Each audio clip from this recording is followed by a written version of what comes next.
What a privilege to be with you, our wonderful audience at 100 Huntley Street, with your very special founder of this ministry, Reverend Dr. David Mainse.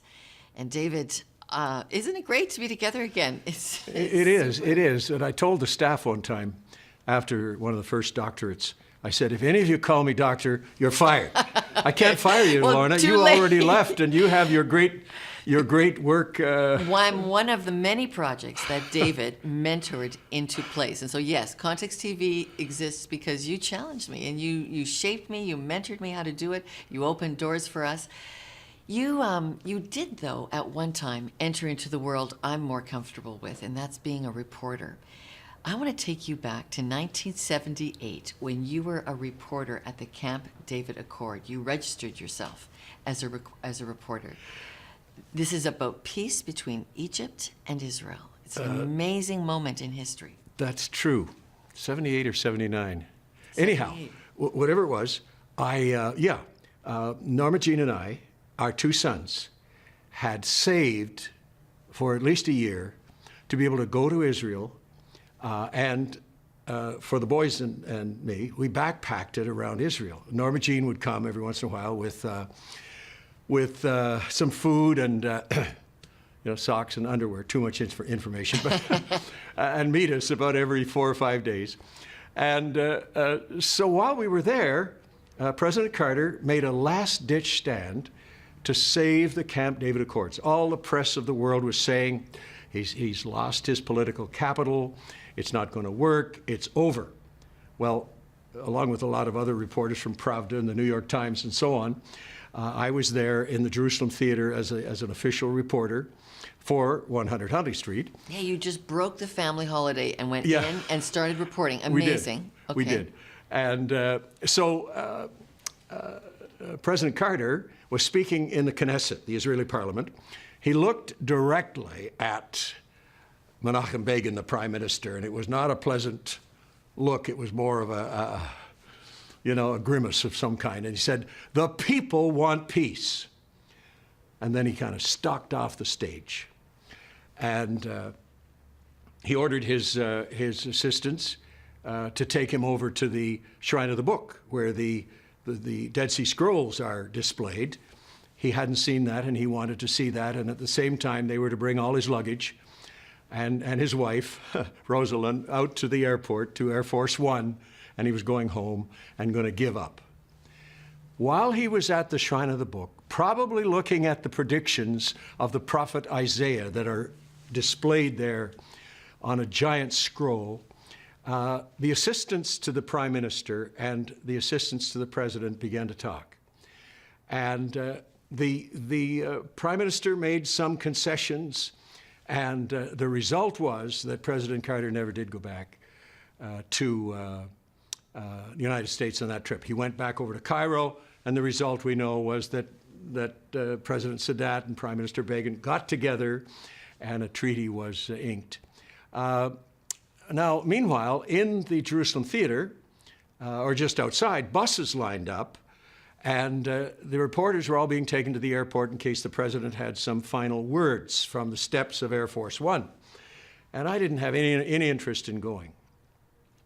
I spotted two reporters. One was from both Israeli government radio. One was the Arabic language radio station. The other was the Hebrew language radio station. And they came over to where I was and said, "We'd like to interview you." I said, "Why?" I said, "I'm not really a reporter. I'm a preacher from Canada." No, you'll do. I was about the only one left anyway, so they had to fill in this time. They were just padding time till their partners got out to the airport. CNN days, yes. And so they were just making up time. And suddenly, I felt like I was in the clamp of God. I think it's the only time in my life where I think I maybe felt what the ancient prophets felt when the Spirit of God had them deliver a message. I said, last night in the old city of Jerusalem, we were at a prayer meeting. People from all different churches were there. We prayed for peace, the peace of Jerusalem. And for the first time in history, 3 different leaders from 3 different countries and 3 different religions came together and prayed to the God of Abraham, Isaac, and Jacob. I was always surprised that Sadat, officially a Muslim, prayed, that in that way. But Isaac, that's the beginning, and Jacob, really the beginning, of course, of Israel. And so I said, the God of Abraham, Isaac, and Jacob heard their prayer.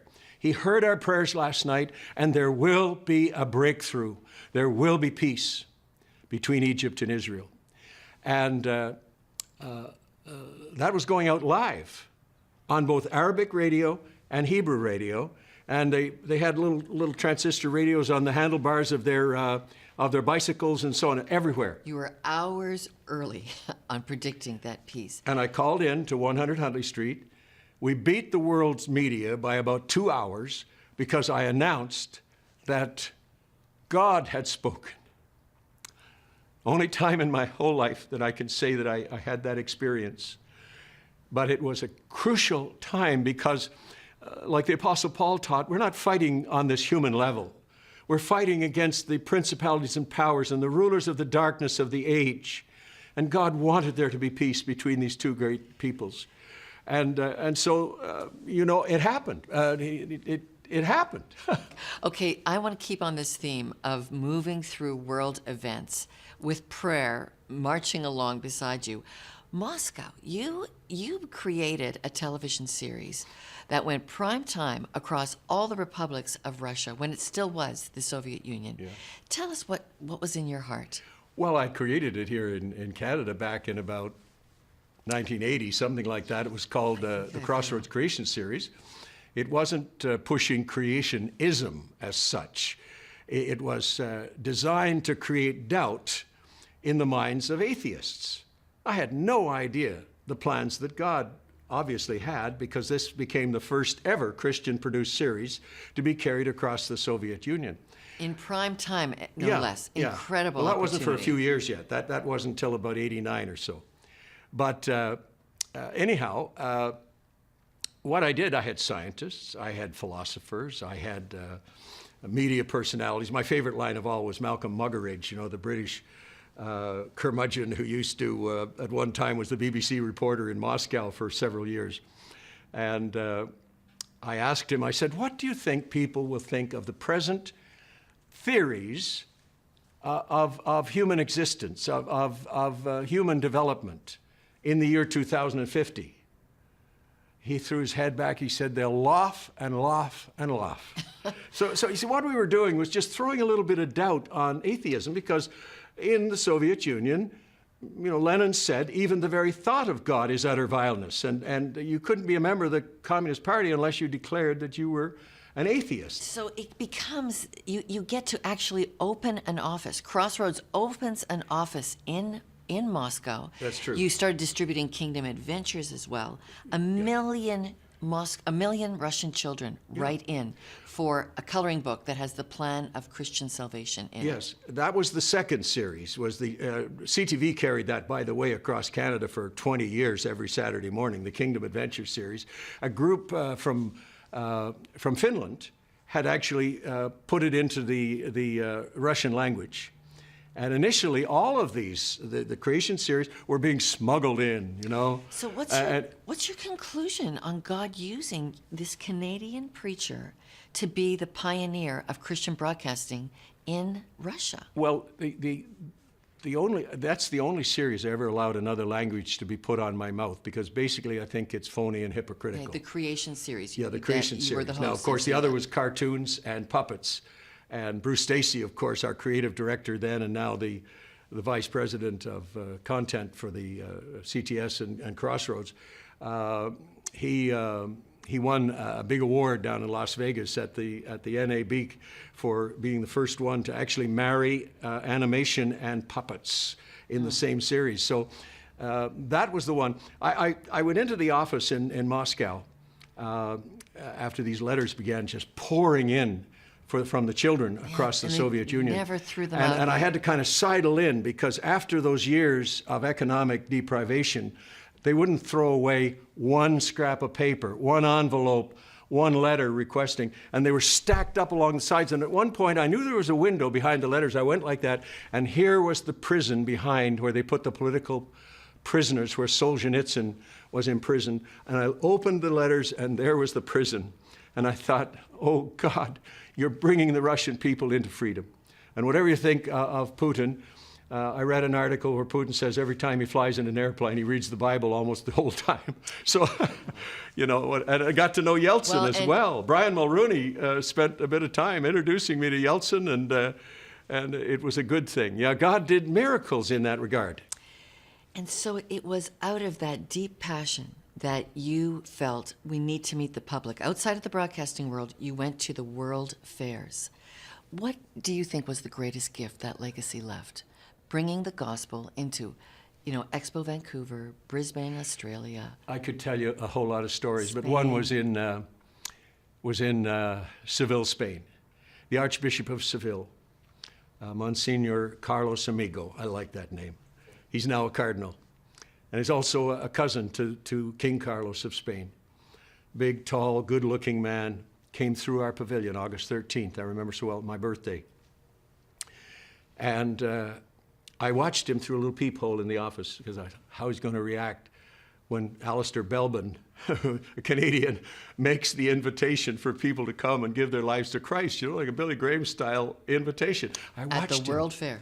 I watched the Archbishop, and I could see he was deeply moved. He'd look as our young people would sidle up beside someone who stood, indicating a decision for Christ. He watched them very carefully. We exited the pavilion, and he said to me, may I call you David? I said, okay. Of course. And then he said, David, I have to ask your forgiveness. Now, here is the cousin of the king, the Archbishop of Seville. I mean, that's where Isabel and Ferdinand had their palace, That was where the Inquisition originated and the whole bit. He said, I have to ask your forgiveness. I said, oh? He said, yes. He said, I was very unkind in my statements to you about you in the press and about this pavilion. And then he paused and he started to sob. And he said, oh, my people. My people need this message. Now, what happened overnight? Again, we're talking about the rulers of the darkness. And bin Laden said, we've got to take that over again. We got to take that because there were only Palestine and Andalus were the two areas they had to retake for Islam. Overnight, something shifted in the powers that rule in the spiritual world. The next day, we went from about 700 decisions for Christ registered every day in 43 invitations, 43 groups going through our pavilion. We went to over 1,200. One day before it closed the middle of October, we went to 1,401 decisions for Christ. Overnight, same people, same everything. Nothing happened on the human level. But on the spiritual level, we doubled the number of decisions for Christ overnight when the power of disunity, if you will, between believers was broken. And the Archbishop said, my people need this message. And may I say to our viewers, you need this message. You need Jesus. You don't need us. You need Jesus. Think about it. Reverend David Mainse, classic, core, most important message in the world. You need Jesus. Thank you, Lorna. Thank I'm so you proud of very you much. and your ministry. Thank you.